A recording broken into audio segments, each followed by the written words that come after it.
જે પગલું ભર્યું હતું એ ભૂલીને હું પરત મારા ઘરનો સંપર્ક કરીને મારા ઘરે પરત આવી ગઈ છું અને રાજી ખુશી મારા પરિવાર સાથે રહેવા માંગુ છું. તો મારા સમાજના તથા 18 આલમના ચાહક મિત્રોને વિનંતી કરું છું કે મારા નામે ફેલાવેલી કોઈ અફવાઓમાં કે વાતોમાં આવવું નહીં. અસ્તુ.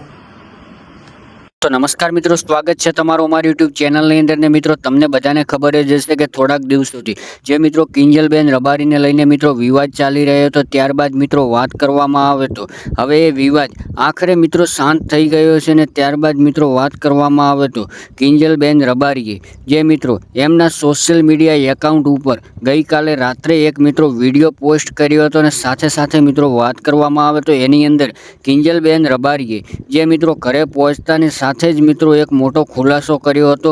અને એની અંદર મિત્રો કિંજલબેન રબારીએ જે મિત્રો કહ્યું છે કે હવેથી હું મારા પરિવાર સાથે જ રહેવા માંગુ છું કાયમી માટે. અને સાથે સાથે એવું પણ જણાવ્યું હતું કે 18 આલમ અને મારા ચાહક મિત્રોનો હું આભાર વ્યક્ત કરું છું.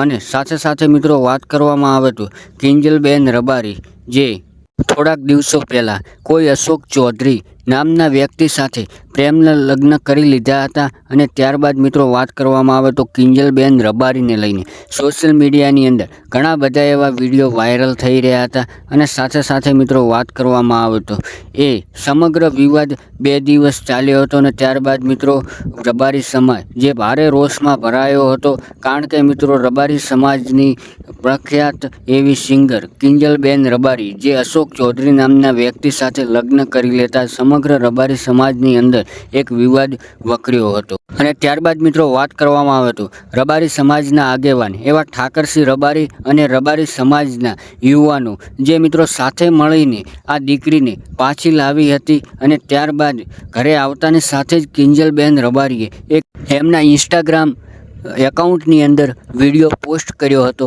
અને સાથે સાથે તમામે તમામ 18 આલમના લોકો અને એમના ચાહક મિત્રોને જણાવ્યું હતું કે મારા વિશે હવે કોઈ પણ ખોટી અફવાઓમાં કોઈએ આવવું નહીં, કારણ કે હું હવે દરરોજ માટે મારા પરિવાર સાથે હંમેશાની માટે રહેવા માંગુ છું. અને ત્યારબાદ મિત્રો વાત કરવામાં આવે તો બંને પક્ષો દ્વારા સમાધાન કરી લેવામાં આવ્યું છે. અને આખરે આ વિવાદનો હવે અહીંયા અંત થયો છે.